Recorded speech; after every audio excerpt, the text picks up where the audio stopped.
riot of potted plants that crowded the balcony in a warm, opal-like glow. She quickly unlatched the glass doors and stepped out into the gentle warmth of a late October night. Cece's balcony was large, and it looked out on a greenbelt that divided the apartment complex and an upscale neighborhood.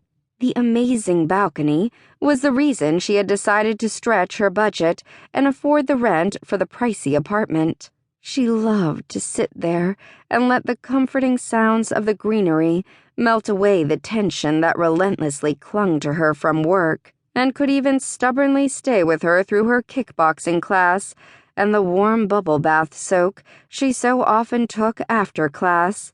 She had spent many evenings there, as was evident by the comfortable wicker rocking chair and the matching whatnot table that was just the right size to hold a book and a glass of something cold.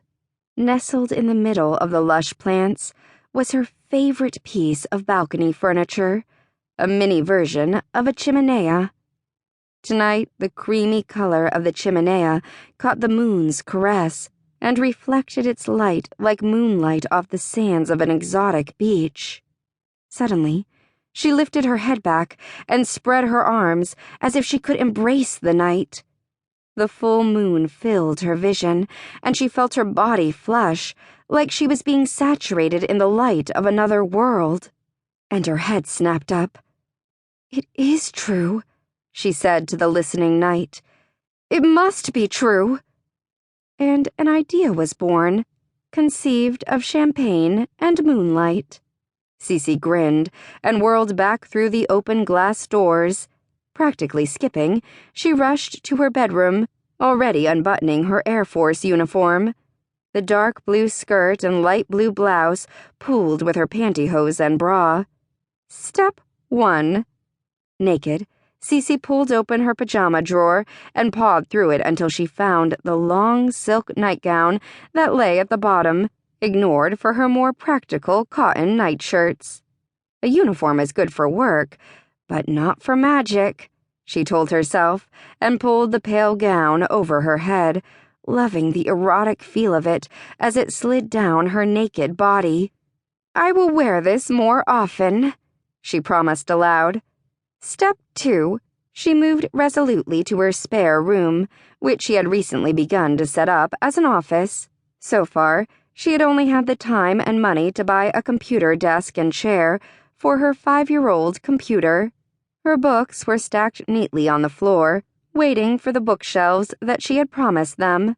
She flicked on the overhead light and started searching through the piles of old textbooks, accumulated over the past 7 years, while she haphazardly took college classes, never sure which field she wanted to major in.